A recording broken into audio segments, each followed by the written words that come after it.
Hey everyone, it's Kimber Schaefer here with Rage in the Cage OKC News, and it is about that time, Rage time, going down August 10th at the Oklahoma City Farmers Public Market. And Kris Vereen, you are back to Rage in the Cage. This is going to be your second fight as a pro, but you actually debuted for Rage in the Cage, as you just reminded me, a few years back. And you had a pretty great career as an amateur fighter. You said you were 4-1. Now you said your first fight as an amateur wasn't good. Was that your loss? No, it actually wasn't my loss. It was just, we took that fight on like a 3-day notice, and I had no intentions of fighting that fast. So it was a little bit of, I was nervous, just nervous. I had an adrenaline dump like beginning the second round. Oh gosh. You know, as an amateur, you want that ooh and ah fight, and I think that's when I went out there and I wanted that ooh and ah. So it kind of just went downhill from there. I don't even like watching that fight, honestly. Oh man, it's hard. You know, I say this all the time. I don't go back and watch myself with interviews because I would literally critique everything that I've ever said. And sometimes in the moment when I interview fighters, I don't remember everything we said. I'm just kind of like getting through the moment.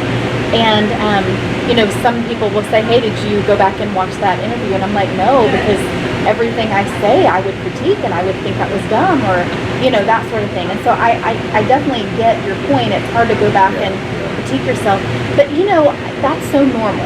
I see it all the time when I see a debut fighter go in there. I can almost pinpoint the moment. And I come from a newsroom. I worked in television for many years.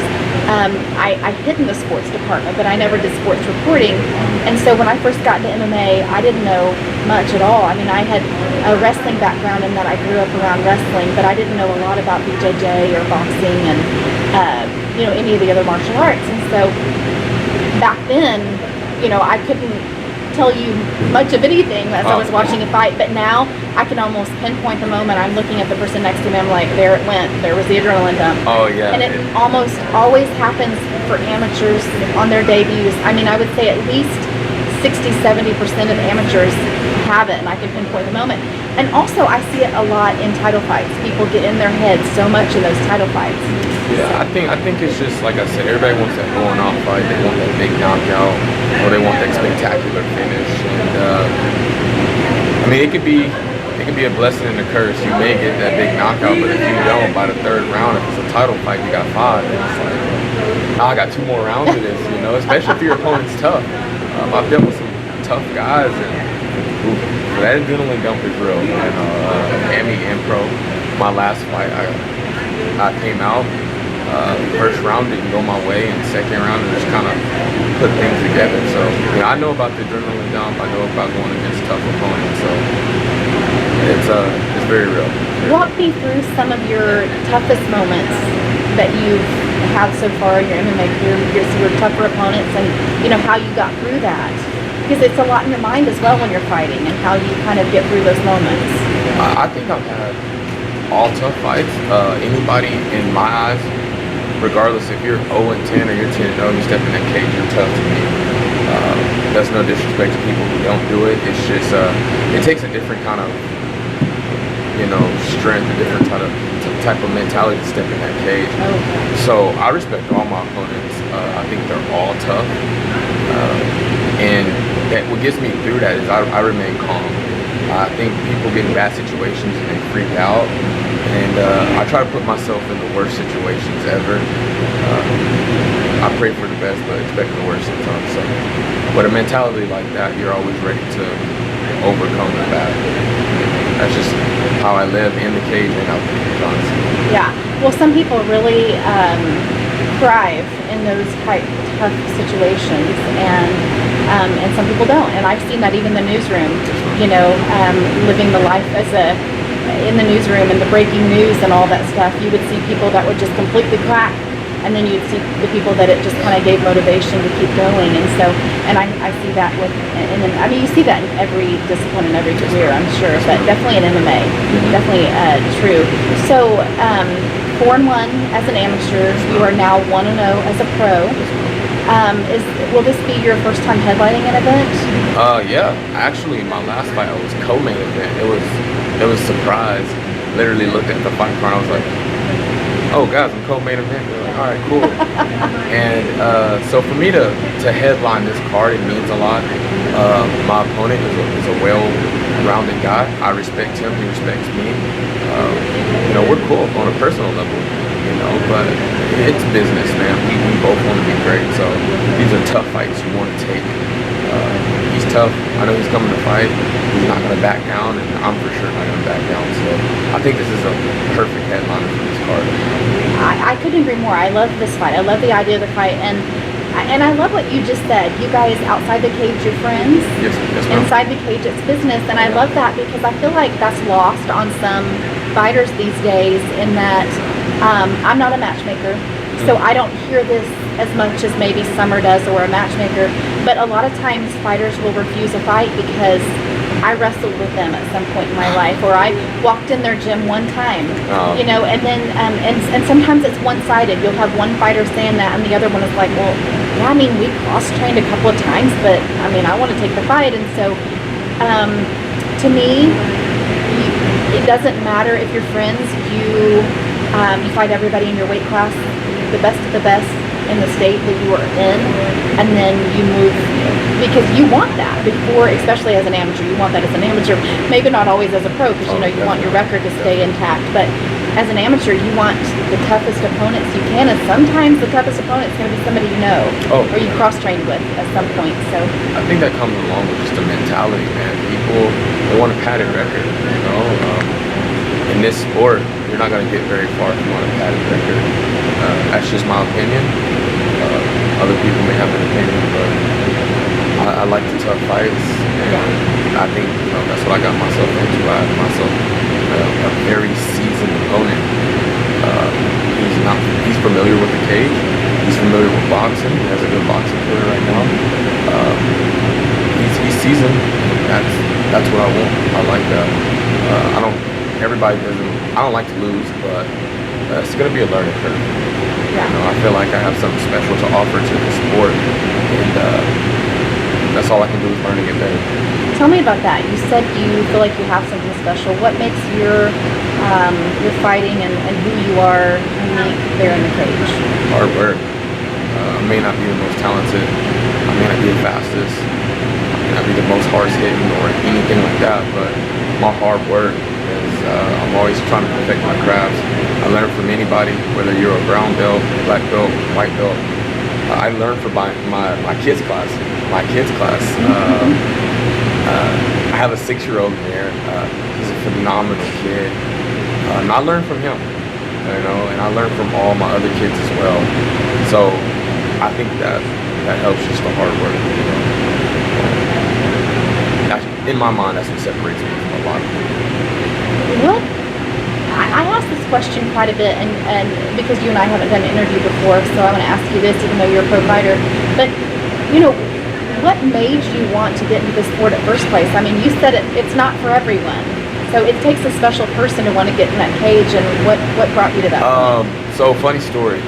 A great friend of mine, teammate of mine, Kevin Rayford, he worked with me at my job, and he came in late one day and he was wearing a gi, and I laughed at him. I made fun of him for wearing a gi, and because at the time I didn't know what it was. Well, I was still involved in football at the time, so I was like 210, maybe like 215 at the time, and I thought I was just a strong football player, typical, of course. And he was like, man, blah blah blah, and then he was involved in judo, so he was like, okay, come to the judo club. I was like, all right, cool. Went to the judo club. I got thrown by like a 13-year-old kid, and I was like, and it woke me up. I believe God has a plan for everybody, and he closed the football door and opened up this door for me. And ever since then, I got involved. I had no intentions to ever do a grappling tournament or ever fight, but the opportunity presented itself, and I was just like, okay, let's see how far I can go with this, and so far I've done pretty good. So I love your story, and I've actually never told this story about myself, but it's amazing how naive you are in the beginning when you first get into the sport. And I remember walking into, I think it was actually Wade Smittle. He was on this card, and I was going to interview him, and we walked into his gym that he was training at the time, and it was silent in there, and there was people rolling, and it was, guys rolling in there, and it was so quiet, and it was just kind of like an awkward moment for me, because I'm like, they're like, on top of each other, and they're sweating, and they're hot, and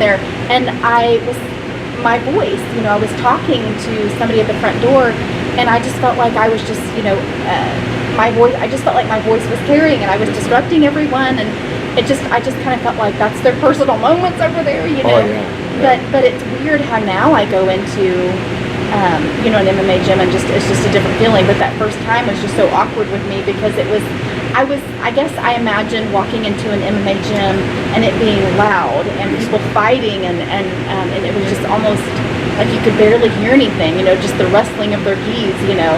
And so just a different moment back then. I think that was probably 6 years ago now. So, okay, ultimate goal for you.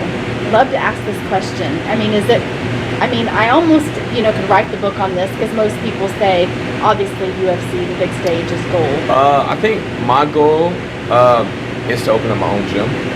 I want to have my own gym or anything down that line. If I'm blessed with the opportunity of UFC or Bellator, you know, that's cool, but anything can happen. But my ultimate goal is to have my own gym. I want to have my own jiu-jitsu gym, MMA gym, football gym. You know, I just want to have my own gym. So that is my goal. That's a personal thing with me. If I get to UFC, thank you. You know? Thank you, God. But if not, you know, I've learned that, you know, other things happen for a reason. So. You seem very content with where you are and just very comfortable with the fact that, you know, God has a plan for you, and wherever that takes you, you're going to be happy. I don't question anything He has for me. I get discouraged and sometimes, but then I have to realize His plan is always bigger than mine. So that's just where I sit with that, and I'm going to continue to sit with that. I love that. Love that. Great place to end our interview. Before we do wrap it up, though, any shout outs, anything that I didn't ask you that you want people to know about yourself? Shout out to all my sponsors, man. Wheezy Wonka, Fenton Ford of Ada, Green Light District, Pigskins, all of those guys, man. So if I forgot some guys, I apologize. It's been a very long day for me. Long training camp under right the now. lights. Yeah. We're Training sweating camp's over here. crazy. I think everybody that supported me through this, everybody doesn't understand the hard work we put into this mentally, physically, emotionally. So for people to buy tickets for me, it means the world to us. People don't understand the fan base is what keeps some of us guys going. So shout out to all you guys, and shout out to all my Conquer family down there, everybody that's trained with me for this camp. So it's gonna be an interesting night, and I'm ready. Win, lose, or draw. I think me and my opponent, we're gonna have the crowd on their feet for sure. I love that. And you know, you said something really important, and I'll end on that note, is that, you know, your crowd support, it means everything to you as a fighter, but also ultimately as a career. You know, UFC, I mean, everyone, they're looking at your likability, your fan base.